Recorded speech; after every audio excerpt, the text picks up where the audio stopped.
अस्सलामु अलैकुम वरहमतुल्लाहि वबरकातुहू।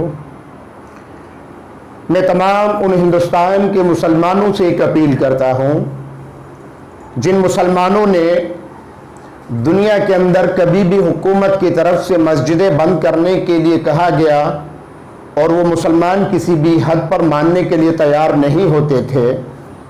कोरोना वायरस के ख़तरनाक वायरस की वजह से जब हुकूमत ने मुसलमानों से कहा कि मस्जिदें बंद कर दो तो मुसलमान खुशी के साथ तैयार होकर मस्जिदों पर लॉक लगाकर बैठ गए और मस्जिदों में कहा गया कि नमाज नहीं पढ़ना है तो मुसलमानों ने बड़ी बेहतरीन तरीके से इस बात को मानकर राजी हो गए और घरों के अंदर नमाज पढ़ने पर मजबूर हो गए।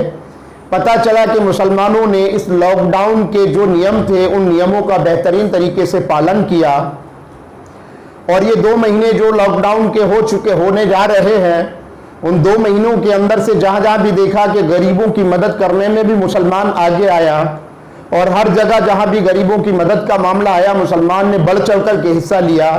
मुसलमान ने अपनी छवि को खराब नहीं होने दिया। दोस्तों, मैं बताना ये चाहता हूं कि जब मुसलमानों से मस्जिदों को बंद करने की एक अपील की गई तो कर दिया। नमाज न पढ़ने के लिए कहा गया तो घरों में नमाज पढ़ी। तरावी पढ़ने के लिए मना किया गया तो घरों के अंदर तरावी पढ़ी गई। रमजान के अंदर एक बेहतरीन खुशनुमा माहौल होता था, उस माहौल को ख़त्म करके मुसलमान जो है हिंदुस्तान के नियमों का पालन कर रहा है और बेहतरीन तरीके से हमारे जो कायदे कानून हमको जो बतलाए गए उन कायदे कानून को पालन करते हुए इस लॉकडाउन के नतीजे तक पहुंचे हैं। दोस्तों, जब बताना ये चाहता हूं कि 200-250 केसेस हिंदुस्तान में नहीं थे तब लॉकडाउन किया गया था और लॉकडाउन फुल्ली तरीके से किया गया था कि आपको घर से निकलने पर भी पाबंदी थी। तो आज सोचने वाली बात यह है कि हिंदुस्तान के अंदर 200-300 नहीं बल्कि 3 से 4 हजार के बीच पर डे कोरोना वायरस के पेशेंट पाए जा रहे हैं। डेली के इतने पेशेंट आ रहे हैं। तो अगर दिमाग से भी सोची जाए बात तो पहले कम थे तो फुल्ली लॉकडाउन था। अभी इतनी तादाद में कोरोना वायरस के मरीज बढ़ चुके हैं, 50,000 प्लस हो चुके हैं, 60,000 के ऊपर हो चुके हैं। तो ऐसे माहौल के अंदर हमको छूट दी जा रही है। तो दोस्तों, ये छूट मुसलमानों हम तमाम ये सोच लें कि हमारे लिए ये छूट अच्छी चीज नहीं होगी, क्योंकि हम मुसलमान हैं। हमारा ईमान है कि हर खुशी के बाद, हर बेहतर काम के बाद या बेहतर चीज के बाद एक इनाम हुआ करता है।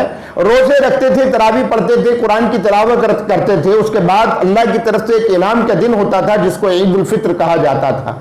तो अब बताइए हमें खुशी कैसी कि हमने तरावी घर के अंदर पढ़ी है, रोजे को हमने किस तरह से रखा है या नहीं रखा है वल्लाहु आलम।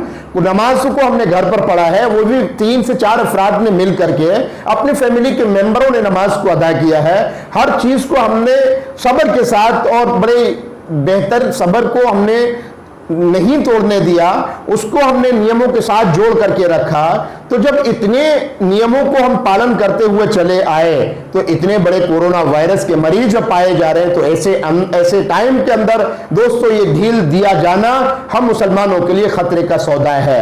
क्यों खतरे का सौदा है? कि हमारी माँ बहनें बाजारों को निकलेंगी, हमारी माँ बहनें ईद की खरीदी के लिए निकलेंगी, हमारे नौजवान ईद की खरीदी के लिए निकलेंगे और ये टीवी चैनल के उचक के, ये टीवी चैनल के जो बैठे हुए दलाल इस नतीजे पर इस इंतजार में बैठे हुए हैं कि कब हमको ऐसा न्यूज मिले जो मुसलमानों के खिलाफ हो, मुसलमानों की जिंदगी को तबाह करने वाला न्यूज हमें मिले और हम तमाम दुनिया की न्यूज़ों को छोड़कर सिर्फ एक न्यूज़ चलाएं, मुसलमान मुसलमान मुसलमान, मुसलमान देश का गद्दार, मुसलमान देश का द्रोही, मुसलमान देश द्रोही, मुसलमान कोरोना वायरस फैलाने वाला।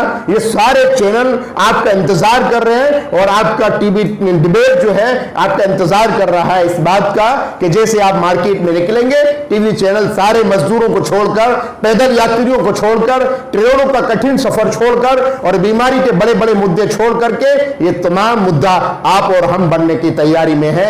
तो दोस्तों, मैं आप तमाम से हाथ जोड़कर एक अपील करता हूं कि अपनी मां बहनों को, अपने बेटों को, अपनी बच्चियों को, अपने नौजवानों को घरों के अंदर वो हिदायत दें और वो लॉकडाउन के नियमों को याद दिलाएं कि जब सरकार ने नियम हमें गिनाए थे हमने उन नियमों का पालन करते हुए लॉकडाउन को बेहतर तरीके से फॉलो किया था। तो हम तमाम को ये 10 से 12 दिन जो बचे हुए हैं रमजान मुबारक के, इन दिनों के अंदर भी हम तमाम को उन्हीं लॉकडाउन का पालन करते हुए अपने घरों के अंदर रहना है, घरों के अंदर नमाज पढ़नी है। घरों के अंदर जब हमने जुमा पढ़ा है तो घर के अंदर ही हम ईद की नमाज पढ़ने की कोशिश करें, चाहे हुकूमत हमें इजाजत दे दे, लेकिन हम मुसलमान किस चीज की खुशी मनाएं कि जब हमसे नमाज पढ़ने का एक बेहतरीन मजा था मस्जिदों के अंदर, वो छीन लिया गया। नमाज हमने मस्जिदों की नहीं, घरों में पढ़े, जुमा घरों में पढ़ा, बाकी तमाम इबादतें हमने घरों में पढ़ी, तो हम ईद की नमाज भी घरों में अदा करेंगे। तो ये जो लिबास के लिए अगर खरीदी करने हम और आप एक गलती करेंगे तो दोस्तों ये बहुत बड़ी गलती, आपका टीवी चैनल जो है इस तरह से धज्जियां उड़ाएंगे कि हम और आप जो है देश के अंदर फिर से एक बार शर्मिंदा होने के लिए तैयार हो जाए। तो अब मैं आप तमाम से अपील करता हूं कि नए कपड़ों की जरूरत नहीं है ईद के लिए।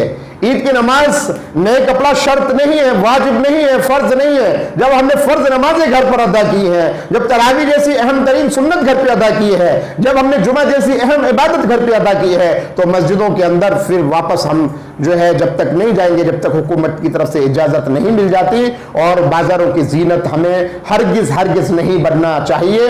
औरतों से मैं तमाम माँ बहनों से अपील करता हूं हिंदुस्तान की कि बाज आ जाइए, अपनी इज्जत और अपनी आबरू को बचाना आपकी जिम्मेदारी है। आप तमाम अपनी इज्जत को बचाना चाहती हो तो इन पुलिस वालों के और मीडिया वालों के हाथ से दूर रहिए, इनकी नजरों से बचे रहिए। उसी में हम तमाम की इज्जत और आबरू बचने का एक बेहतरीन तरीका है। मैं उम्मीद करता हूं आप तमाम ये छोटे से मैसेज पर गौर करेंगे और इस मैसेज को फॉरवर्ड कीजिए।